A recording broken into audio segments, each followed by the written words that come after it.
todos, sejam muito bem-vindos aqui ao nosso canal do Instagram da Agnes Natoterapias.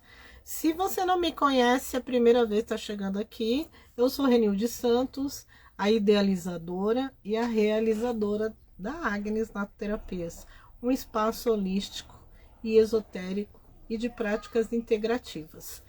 Hoje estamos com mais uma live aí com a nossa parceira de live, a Silvia. Vamos colocar um filtro legal, vamos ver esse aqui. Ah, tem um outro aqui interessante. Vamos ver, ficou legal. A Silvia Oliveira. E hoje ela vai falar sobre o 10, né? O 10 de... o 10 de copas e o tarô terapia, né? O uso do tarô terapêutico. O tarô, para quem não conhece, né? A gente tem 78 arcanos, sendo 22 maiores e 56 menores. O 10 de copas faz parte dos 56 arcanos menores, é um dos naipes, né? Lembra muito o naipe do baralho, que a gente joga baralho comum, que antigamente também, e mesmo na Europa, é uma das formas de você estar usando o tarô também, não só para adivinhação, né? Como também de uma forma, né, recreativa, né? Você brincar. Era muito comum nas cortes as pessoas se divertirem com o tarô, com o uso do tarô. Era mais um jogo, né? E como é algo assim muito antigo, ele traz muitas coisas interessantes. Então, no tarô a gente encontra os 5 elementos, né? Então, nos arcanos maiores você tem o éter, e nos arcanos menores você tem o que a gente tem, né? O fogo, água, ar, terra, né? E no naipe de copas a gente tem a água, que são as emoções. Vamos estar trabalhando isso, tá? É bem interessante isso. Os arcanos menores, eles são vida aqui, né? Na terra. E já os arcanos maiores é o espiritual. Então a gente faz esse bem bolado, né? Vamos falar assim, né? Oi, Rê, tudo bem? Tudo jóia, você. Tava dando uma introdução aí sobre os arcanos maiores e menores, que hoje você vai falar sobre um arcano menor, que também fala muito na nossa vida, né? Fala da nossa Sim, vida terrena, principalmente no tarot terapia, né? No tarot terapêutico. a gente vai falar hoje sobre o 10 de copas. Desculpa, eu estava finalizando uma sessão de taroterapia e aí você me chamou, falou, Silvia, vamos, porque eu finalizei a sessão e não estava mexendo com o deck e não estou achando o 10 de copas. Espera aí que eu estou olhando aqui. São E você poucas tá... cartas, né? Só 78, né? São poucas cartas, só 78, né, pra gente procurar. Achei, eu abria toda hora, caiu várias vezes 10 de copas. Achei o 10 de copas. Então tá aqui, ó. O 10 de copas aqui.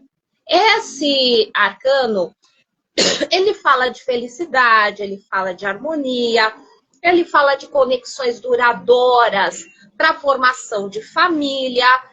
Dentro de um tarô adivinhatório, fala de sucesso.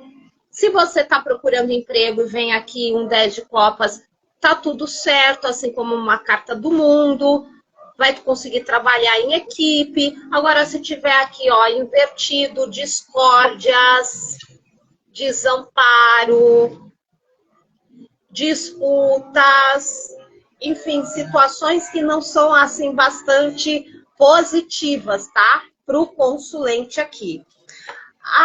O que eu vejo no 10 de copas, todas as vezes que cai um 10 de copas, a palavra-chave aqui é família. Então, o arco-íris aqui representa aqui a felicidade, o céu de estar aí dentro e incluído dentro de um núcleo familiar. Então, eu vou focar aqui esse 10 de copas dentro da questão assim da importância e do impacto, né, da família, né, na formação aí do ser humano. A família, ela é tanto ferramenta de cura como ferramenta para adoecer pessoas, tá? Então, então, a família, em alguns momentos, ela tem aquele papel aí de socialização, de integração, né? Então, desde o momento da nossa tenra idade, se não houver ali os nossos tutores ou os nossos anfitriões, né? Quando a gente estreia no mundo, os nossos pais, né? O pai, a mãe, no sentido aí da socialização primária, a criança nasce, a gente tem que alimentar, a gente tem que limpar. Os primeiros balbuceios é aquela relação da mãe com o bebê, que eu não sei como é que acontece, que ele faz alguma coisa, um ai, ou qualquer coisa a gente já entende. Então, se não houvesse essa socialização primária, nós não estaríamos aqui para contar a história. Então, se não houvesse esse amor, nós não estaríamos aqui. Sejam dos nossos pais, ou sejam lá dos nossos tutores, ou, de repente, a pessoa até estar aí sob a custódia de um Estado, né? E é ali também que nós aprendemos os nossos primeiros enquadres, né? Cognitivos, né? Então, a importância ali, enquadros cognitivos, enquadros de relação, de interação comportamental.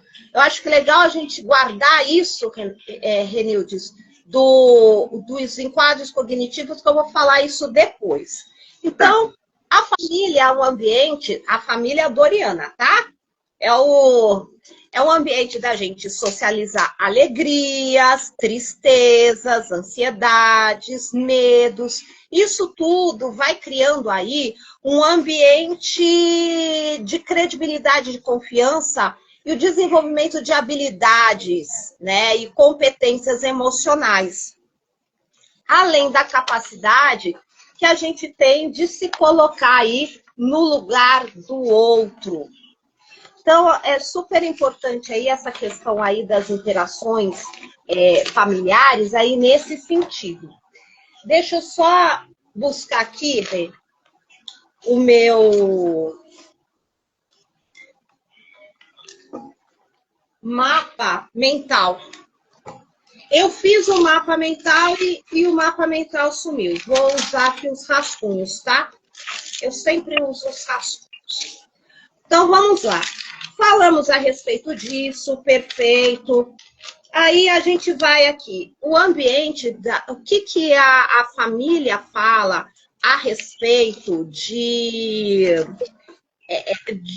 que a família fala a respeito de como é que seria um lugar, um espaço de família acolhedor.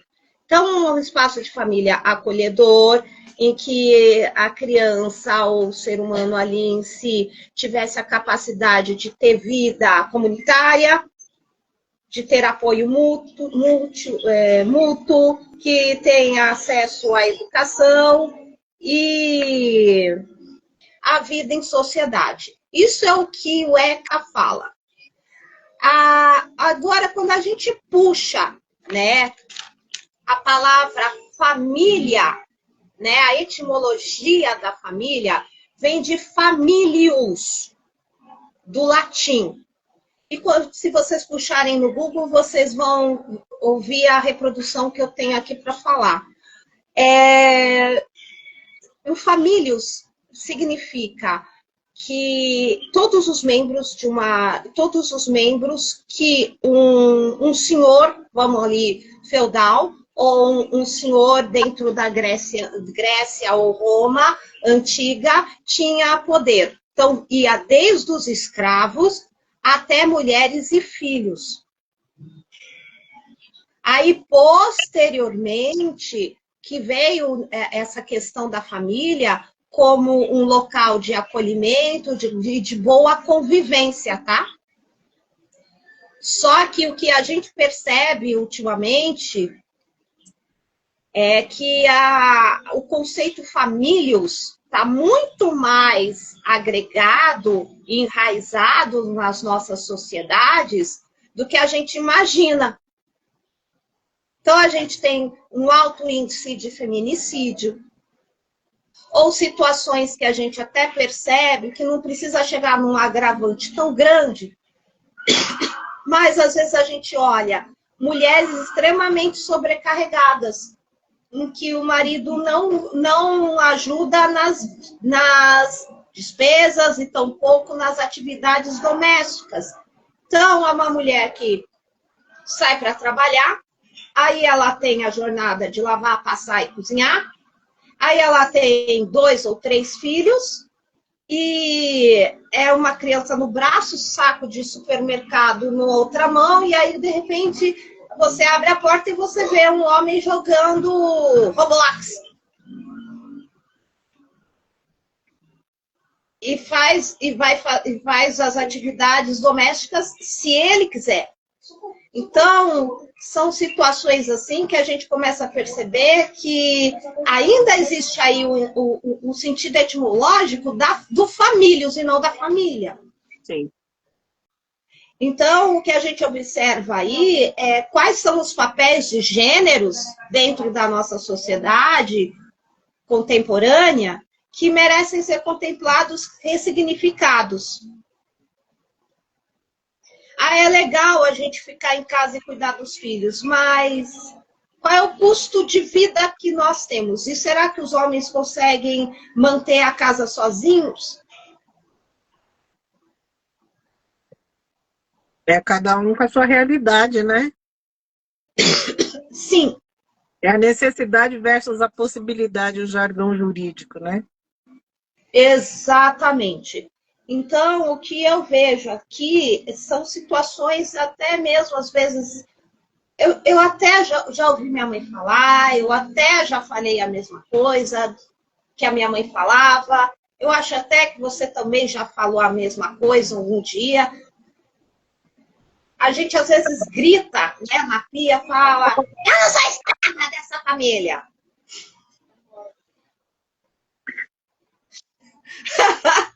Já não falou um dia isso?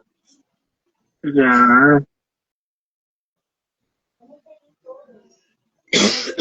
Então, de onde é que vem tudo isso, né? Vem de uns arquétipos aí que realmente o homem não faz absolutamente nada, a mulher ela é vista e os filhos são vistos como propriedades.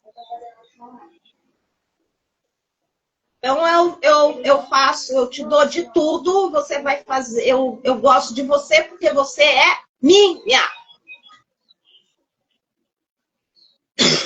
Então, o que a gente observa aí, os conceitos de família, que às vezes o 10 de Copa traz para a gente muita crítica, muita reflexão a respeito do que vem a ser. A família, às vezes, está muito mais para adoecer do que para curar.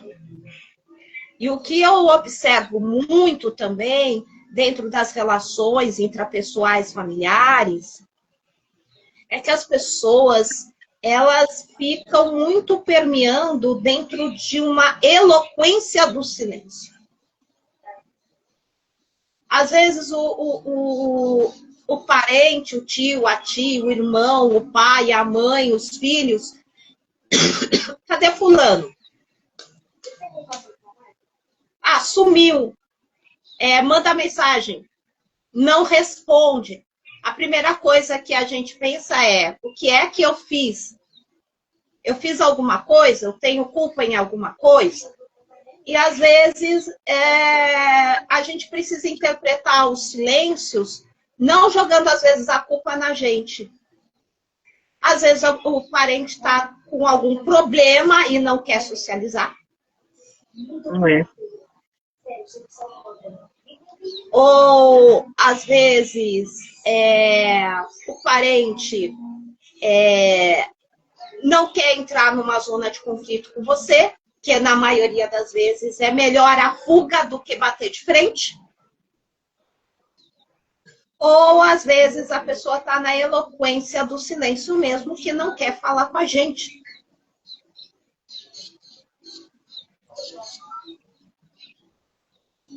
E não tem uma família que fala, ai, tá tudo ótimo, tá tudo maravilhoso. O que eu acredito que o 10 de Copas traz pra gente é a contemplação do que é que você quer. Você quer uma casa ou você quer um lar? Porque quando você entra numa casa, é a casa à cor. É tudo bonitinho, é tudo limpinho, é tudo organizadinho. É todo mundo fofinho. As pessoas entram na casa da gente, a gente recepciona, é um churrasco, ou é um petit comité. Todos os nossos filhos estão limpinhos, arrumadinhos, a gente tudo arrumadinho, etc, etc e tal. Com a Leice arrumadinha, tá tudo perfeito. Ou a gente quer, de certa forma, um lar. O lar é a bagunça. Às vezes é o caos. Aí, às vezes, é a organização de como as pessoas se interagem ali. E dentro dessas interações de boa convivência, dá treta. Daí essa questão aí dessas socializações. A gente não nasce mãe, a gente se torna mãe. Eu, quando meu filho nasceu, eu fiquei com culpa porque eu não fiz o cursinho de como é que eu mexia lá com a boneca. Eu não sabia o que fazer. Dizem que quando nasce uma criança, nasce uma mãe, né? A gente não nasce pai, a gente se constrói como pai, como mãe, como irmãos, como padrastos. E o mais importante nisso tudo é que raio de família estruturada é essa? Porque existem vários tipos de família. Uma família nuclear, papai, mamãe, filhos.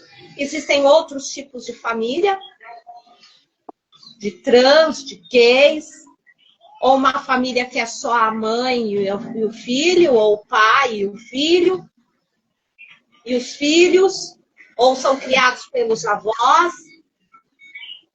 Que tipo de família é essa que a gente tá criando? Né? Que ideal é esse? Isso adoece muito. Família é o membro, o núcleo familiar que realmente um apoia um ao outro e ninguém solta a mão de ninguém.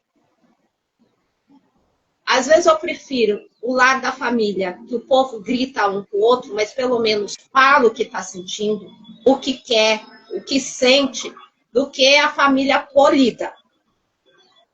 Como diz a Adriana Calcanhoto, eu não gosto do bom gosto.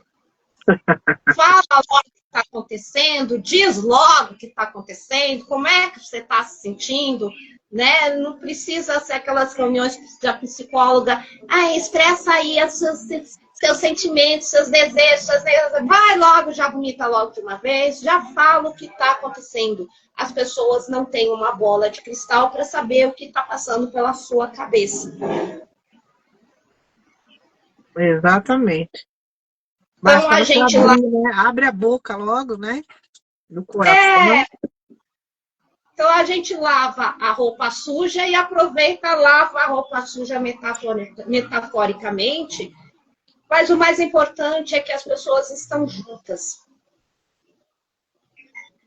E no momento em que a outra para ouvir a outra, para escutar o apelo do outro, se torna uma família democrática. Eu não te entendo, mas eu te respeito. E é uma grande capacidade de desenvolvimento, principalmente para as crianças, de aprender a se colocar no lugar do outro. E começar a aprender o sentido de alteridade. A gente não se escuta. A gente olha, às vezes, no Instagram, ou às vezes na rua, na janela. Aqui na minha casa, às vezes, dá vontade de dar uma baldada. Porque tem uma família aqui embaixo, uma famílios, entendeu? Uma famílios. Eu não sou sua escrava. Dá vontade de dar uma baldada d'água neles, que eles ficam se gritando, eles ficam se matando. E ao invés de eles se matarem dentro de casa, eles saem para a rua. E é uma briga, eles se batem. E, na realidade, eles deveriam estar se dialogando. E a maioria das pessoas, pelo menos eles se batem, alguma coisa do gênero. A maioria das pessoas não, elas se afastam. E, às vezes, elas não sabem lidar com os espinhos das relações. Acho que um dos grandes defeitos aí, dentro do núcleo familiar, é não aprender a lidar com os espinhos. É muito mais fácil a gente fugir, assim como o Arcano do Louco, que fugiu do reino, que fugiu da família, do que realmente a gente se voltar para elas e ver, olha, esse cara é diferente, mas vamos respeitar o jeito deles. Vamos buscar não só integrar, mas vamos buscar incluir. Vamos buscar sermos pessoas plurais. Então, falar de família é algo que... família, para mim, é tudo, Renilson. É dali que se cria um cidadão. Sim, é uma base para tudo, né? Sim. E se não tiver como Jung raízes fortes, é difícil essa pessoa aprender, de certa forma, a estabelecer relações intrapessoais duradouras e saudáveis. E o que a gente vê? Se começam situações em que as pessoas não conversam, elas não se socializam, o que é que pode vir a acontecer? O ser humano, a princípio, elas... Dá para diminuir o som, por favor? Eu não consigo. Obrigada, Marcelo. Famílias.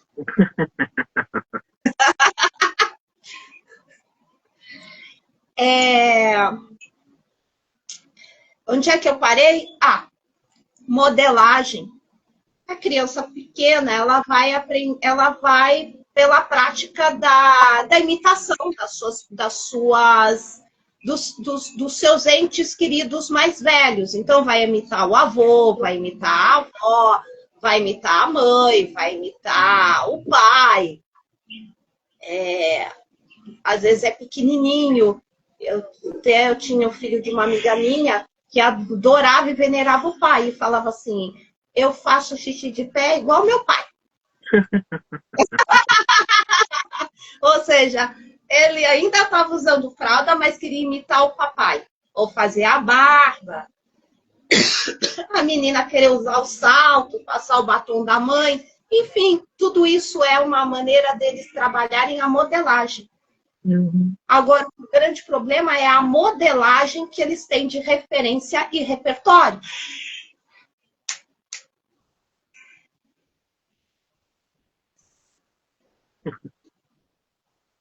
Então, a modelagem de referência e repertório, eu estava até vendo um filme do Hector Babenco, que eu gosto muito.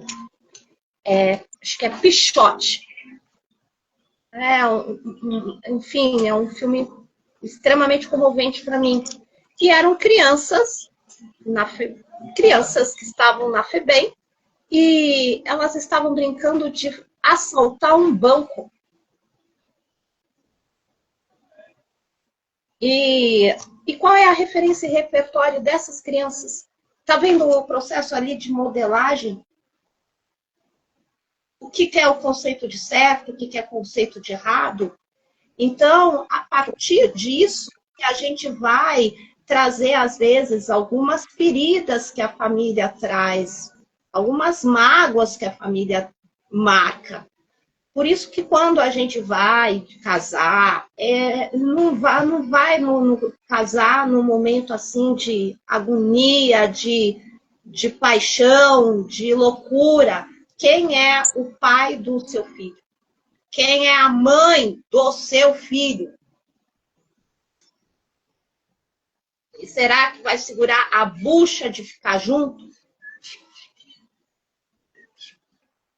Porque as pessoas não, as pessoas na primeira pressão, elas vão embora. Que nem parafuso de pano, né? Muitas vezes.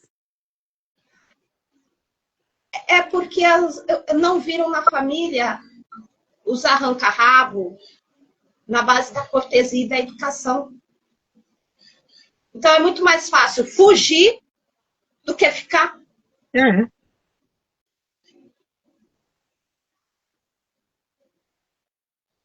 Acredito que quando um homem ou uma mulher, no primeiro arranca-rabo, ao invés de dizer te amo, eu fico.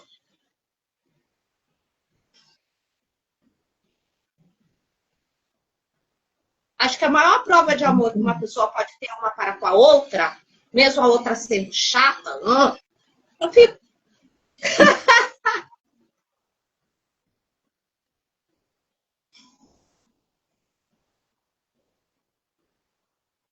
Em benefício de algo maior. A construção sólida de uma família. Aí a gente abre, às vezes, um pouco de mão da gente pelo nós, pelos filhos. Isso não significa que o amor seja sacrifício. Isso significa que o amor não é sentimento. O amor é a decisão de duas pessoas que querem ficar juntas pró a uma instituição chamada matrimônio e família. Sim. Só falta a gente dizer amém.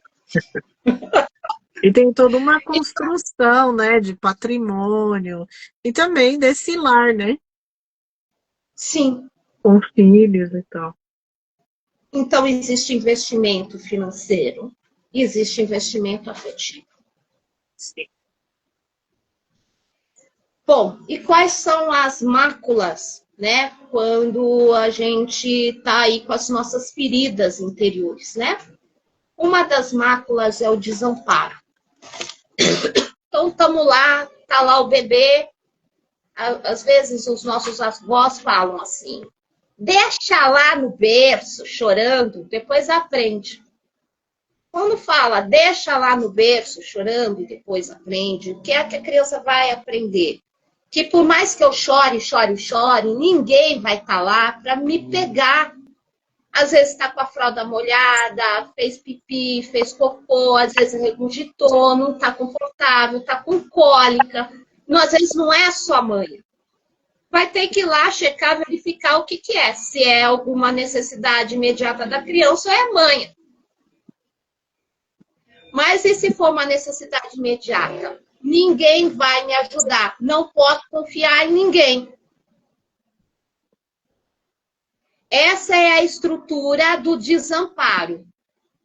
Então, ou são pessoas que querem dar conta de tudo, pode deixar, eu faço, o centralizador, eu faço, eu não preciso de ninguém, eu faço, eu aconteço, eu realizo. Ou são pessoas que têm uma sensação muito grande de vulnerabilidade. E são pessoas muito desconfiadas. Uhum. Ou vão para o extremo da ponta da corda. Alguém precisa cuidar de mim. Ou a gente vai, por exemplo, no 10 de copas, o desamor. Qual é a estrutura do desamor? Falta de nutrição emocional e de carinho e de empatia. Então, são crianças ali que, às vezes, os pais estão dentro de casa, mas não dão a devida atenção. Ou são crianças que estão ali naquela transição do Estado para uma outra família. Tem falta de nutrição emocional. Isso faz a criança acreditar e o ser humano ali, o adulto adulterado, acreditar que ele não é digno de afeto. Quando vem, isso eu percebo muito em mim. Eu saboto relacionamentos. O que acontece se de repente eu me apaixonar e gostar de alguém, eu me entregar e eu me desestruturar, o que vai ser de mim? Eu não vou derreter. Eu não sou feita de açúcar. Medo de ser rejeitado. Busca excessiva de aprovação. Difícil de se sentir digno de amar e de ser amado. E costuma se moldar para agradar. Então, o que eu vejo muitos são essas questões, quando eu fico em setting de baralho, o desamor. Uma situação muito grande de querer aí se moldar para agradar os outros, de não se sentir digno de amar e de ser amado. Uma sensação muito grande de ser rejeitado.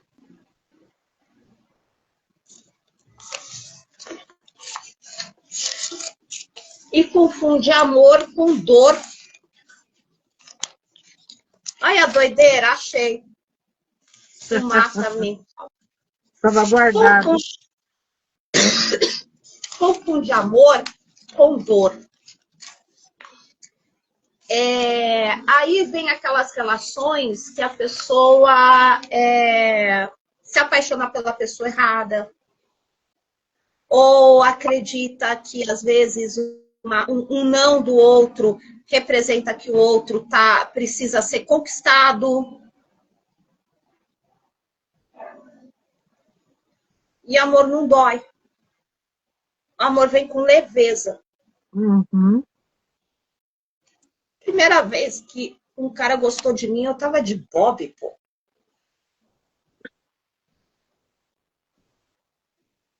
De bob.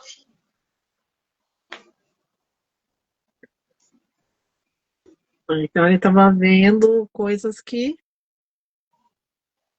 a gente não via, né? O traseiro.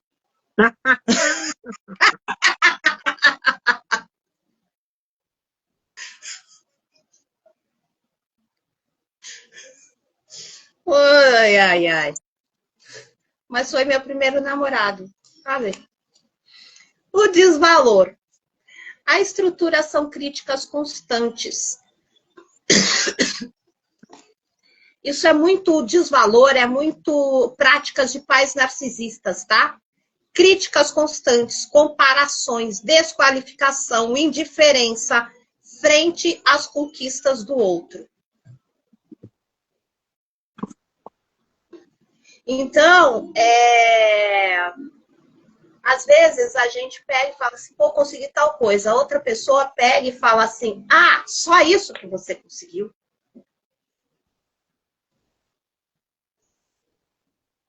Isso a gente vê muito em famílias que querem que o filho seja assim, entre na NASA. Aí fica comparando o primo com fulano, com Beltrano. Pô, o cara quer que o filho entre na NASA, mas ele é o quê, pô?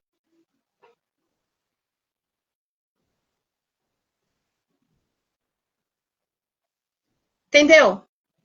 Então, acho que cada um cresce de acordo com o nível de desenvolvimento. É mostrar para o outro que ele precisa crescer, que ele precisa se desenvolver, que ele precisa andar para frente. Mas ficar comparando, ah, você conseguiu isso aqui, o fulano conseguiu isso. A gente vê, às vezes, até entre a vizinhança e fala, ah, minha filha, meu filho é jogador de futebol. Ah, o que seu filho é? Ah, meu filho abriu um mercado. Ah, seu filho é isso? Ah, tá. Ah, mas o meu filho, sabe?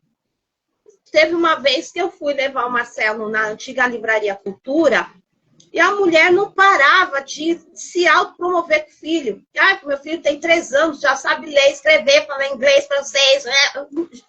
Gente, cada um é um.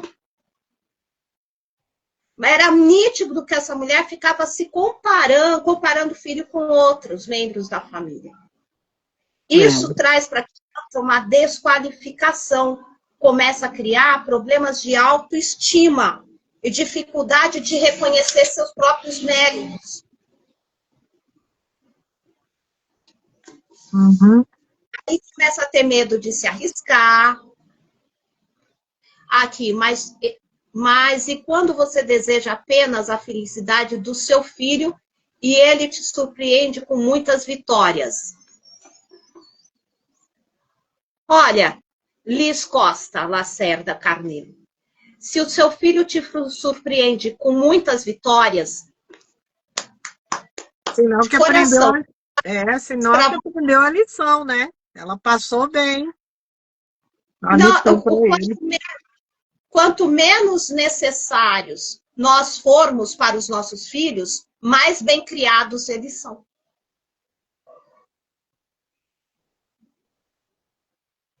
Mais bem criados eles são. Eles não têm a necessidade da gente enviar dinheiro, eles não têm necessidade de amor o tempo todo, eles vão, de certa forma, se arriscar ao mundo e se prover. E com a certeza que se precisar dos pais, eles vão estar ali para ajudar, mas foi passada aquela responsabilidade que ele tem que correr atrás, né? Fazer por si. Exatamente. Então, é aquele velho ditado, a gente não cria os filhos para a gente cria os filhos para o mundo. Mas no momento em que a gente entra também num momento de superproteção, a gente vai passar também a imagem para os nossos filhos que o mundo é um local hostil e perigoso. Fica aqui debaixo dos nossos braços. É onde causa as dependências, né? É onde a gente cria as dependências. A gente cria dependências. Eu já peguei, acho que uns 2 ou 3 casos de clientes que reclamam da sogra porque os filhos o marido está comprometido com o primeiro amor, a mãe.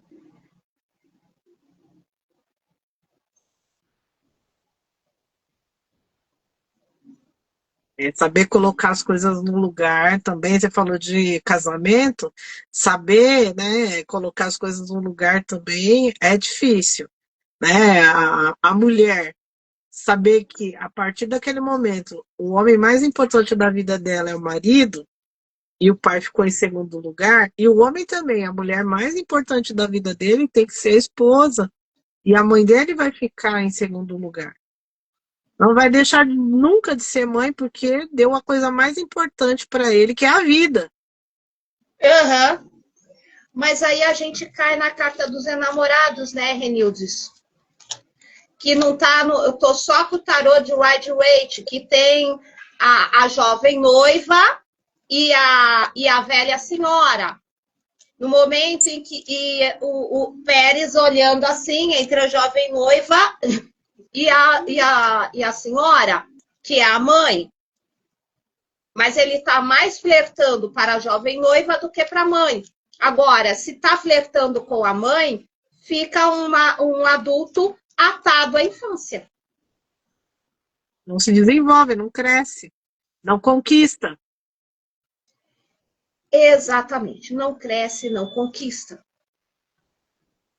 Daí essa questão super importante dessa relação de pai e de mãe. A mãe inspira o filho à confiança. O pai inspira o filho ao desenvolvimento, a cruzar a linha. A cruzar a linha e conquistar novos horizontes, novos desafios. E andar dentro da lei e da ordem e dos bons costumes. Esses são os ritos de passagem. Então, é essa interação aí do pai e da mãe, do ânima e do ânimos. Mas é óbvio que ninguém vai chegar no mundo e ser um avatar, um ser humano super, super, super, entendeu? Ok, redondinho. Mas a gente busca isso. Sim. Então, o 10 de copas fala muito a respeito da nossa reverência aos nossos pais, né? Então, eu vou começar, para finalizar a nossa live, com as perguntas sistêmicas, né? Do 10 de copas. Antes de tudo, eu tenho que falar do as de copas antes de ver as perguntas. Identificou essas situações que eu falei de desamparo, de desamor. O mais importante é a gente identificar a estrutura. Óbvio que a gente está no olho do furacão, no piloto automático, a gente não se enxerga, a gente não se escuta, a gente não se observa. Então, identificar os nossos pensamentos, os nossos sentimentos, né, disfuncionais, né, para depois a gente começar a fazer escolhas mais sensatas, né. Então, a gente identifica a estrutura do problema, não as sequelas, né, para a gente conseguir mudar esses padrões de comportamentos. Vai ser fácil? Não, não vai. Eu viro e mexo, eu vou e volto, vou e volto. As coisas vão assim. E o mais importante aqui são as questões do pai e da mãe. Então, esse 10 de copas, sistemicamente, fala da nossa gratidão aos nossos pais. Então, eu fecho no lado positivo do 10 de copas com a seguinte frase de Luiz Reis. Você pode curar a sua vida, porque nós somos vítimas, os nossos pais são vítimas das vítimas.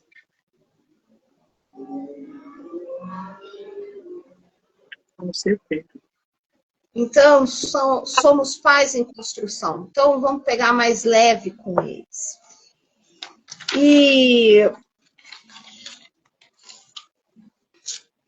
eu vou abrir o baralho, só vou trabalhar com o tarô hoje, tá?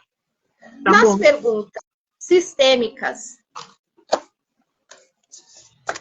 do baralho, você é feliz? Direita, esquerda ou meio? Vamos no caminho da esquerda. Ainda falando de relacionamento, vamos no da esquerda.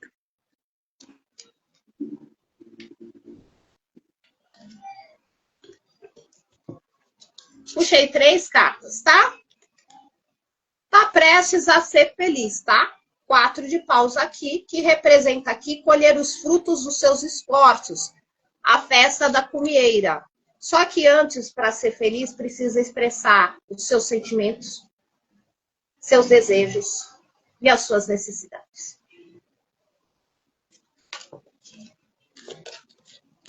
Você tem gratidão aos seus pais? Direita, esquerda ou meio? Caminho do meio.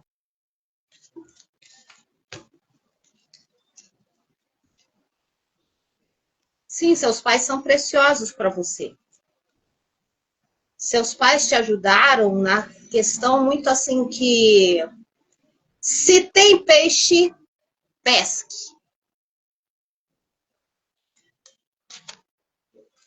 Seus pais te deram com o 9 de copas uma família que realmente as pessoas te amavam e cuidavam e te acolhiam. Te deu confiança para você ir em frente. Que se desse algum problema, você podia voltar para casa. Você sabe da importância da família na sua vida?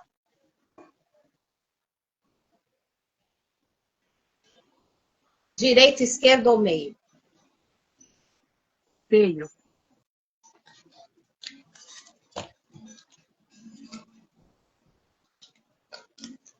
Sim, cavaleiro de ouros aqui. Porque a abundância, você não quer abundância só para você. Você quer abundância também para você e para os seus familiares. Você quer dinheiro e dinheiro em sobra para todos. Vem aqui uma figura masculina que é seu pai aqui. O que você teve de ponto de referência com relação ao seu pai, ele não veio de ponta cabeça, tá? sem autoridade. Ele tem autoridade. E o que o seu pai mostrou para você, Renildes, é: se você ficar parada, não vai acontecer nada. Trate de colocar a mão na massa. 8 de paus, que você vai conseguir os seus intentos. Só que ele te ensinou com 8 de paus um provérbio africano. Se você quiser ir rápido, vá sozinho. Mas se você quiser ir longe, vá em grupo. Andorinha sozinha não faz verão. Ai, gostei do seu papo. É para capricorniano, ele é bem o imperador mesmo. Bom de dar ordem. Você já tem uma família ou tem vontade de ter? Direita, esquerda ou meio? Vamos de esquerda. A gente tá falando de relacionamento, vamos de esquerda.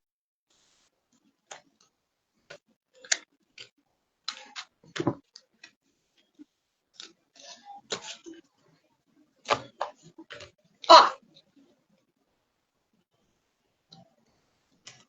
eu não tenho quase certeza que não é você, Renilson. Mas vem aqui, ó, um 5 de espadas, uma briga em família. A pessoa reestruturando o significado de família, mas ainda não voltou. Meteu o pé.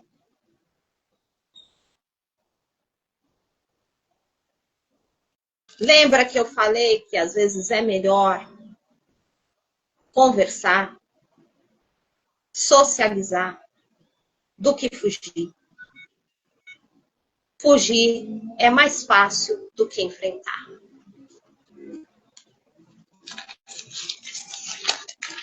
E os relacionamentos tóxicos, em que a gente abraça os cactos, né, e beija os espinhos. Qual é o meu padrão de comportamento? Vou pelo meio.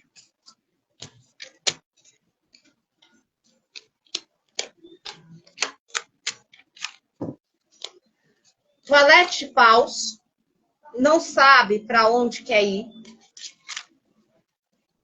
É alguma pessoa que eu não sei quem é, que não sou eu, que eu não puxei a minha energia, nem puxei a sua, tá? Cavaleiro de paus e valete de copas. O padrão de comportamento dessa pessoa aqui é o tipo da pessoa que, quando começa a querer uma conversa mais tensa, ela não tolera atenção, não tolera ser criticada. Valete de paus com valete de copas e quer realizar mudanças na vida dela. Como é que vai realizar mudanças na vida dela se ela faz tudo de novo, tudo do mesmo jeito? Vai conseguir essas... Não, não vai.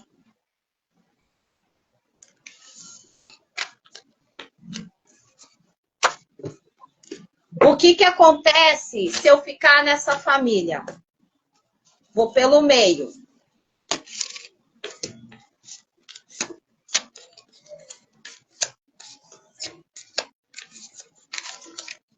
O que acontece se eu ficar nessa família é o seguinte: cai aqui 3 de ouros. Você sabe trabalhar em equipe? 3 de ouros.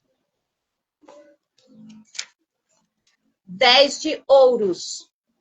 Representa que essa família gosta, tá? A única coisa é o seguinte dessa família.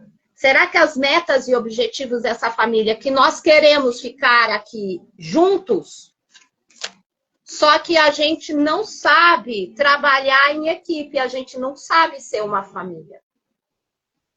Todo mundo solta a mão de ninguém, ninguém ouve, ninguém conversa. Será que os ideais de família, com a carta do carro, estão coerentes com seus pensamentos e comportamentos? Algo a se pensar, né? É uma família que perdeu o controle. O que vai acontecer se eu sair dessa relação? Vou para o caminho do meio.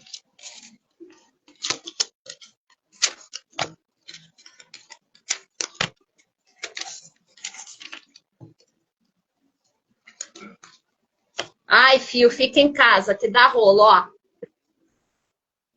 8 de espadas. Todas as frustrações, desamparo, desamor, humilhação. Tudo isso, ó. As feridas emocionais aqui. Situações traumáticas. Se eu sair de casa. Fala aqui, ó. O problema de uma mulher, a mãe aqui, ó. O problema não tá com o pai, tá com a mãe. Que não trouxe para essa pessoa aqui, ó, se a gente constelasse, o acolhimento. E trouxe aqui para essa pessoa uma situação de sobrecarregamento.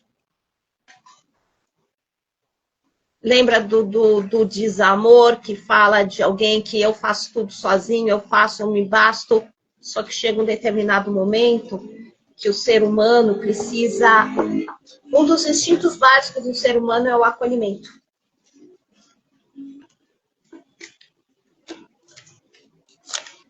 Minha capacidade de mudar o outro. Chegou, viu, Renildos? O papel, o documento de Marrocos do meu noivo. Então, Renildos não pode fugir do meu casamento e da construção da minha nova família. Chegou. Sogro mandou. Minha capacidade de mudar o outro. Nenhuma. Aí, ó. Ninguém muda ninguém. Ó, Rei de Copas e o Sol. A gente não muda ninguém, Renildes. A única pessoa que a gente pode mudar somos nós mesmos. Mas o que eu vejo aqui, ó, que existe uma possibilidade de acolhimento aqui, sim. Mas com muita resistência. O que é que eu não estou vendo dentro da minha relação afetiva familiar?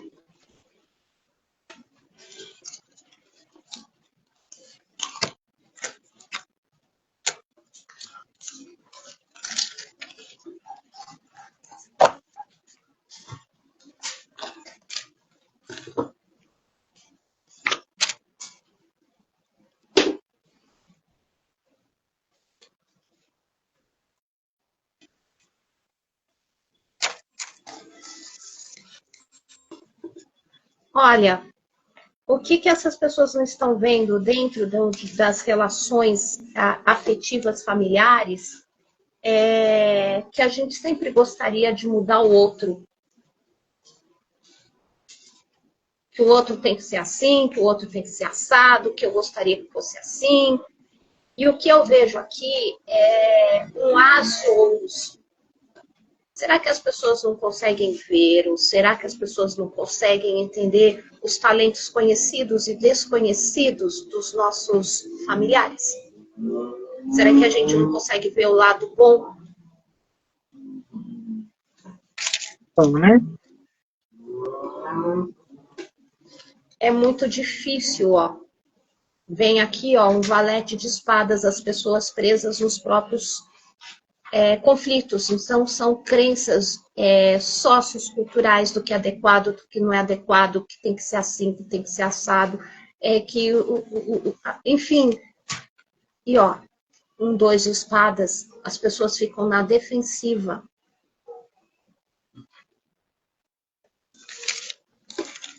O que eu vejo aqui, que uma das grandes lições dessa combinação aqui é...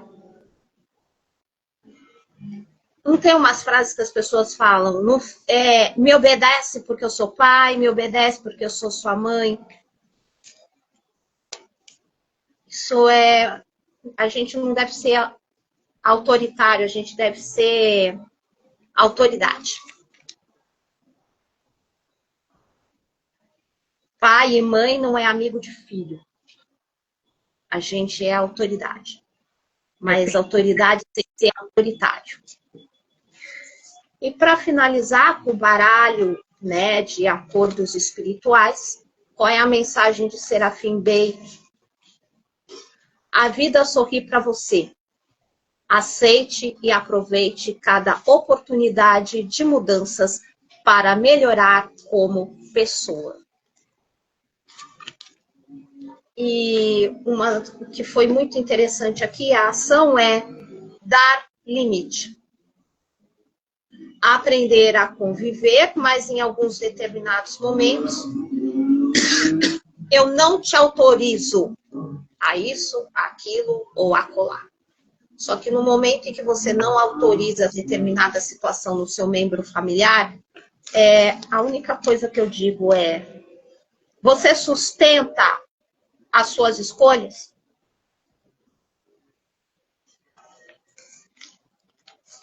Porque uma coisa super importante a gente entender, tá?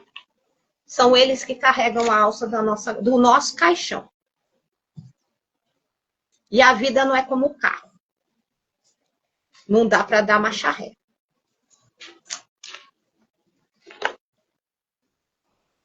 Porque quando a coisa arde, a gente chama quem?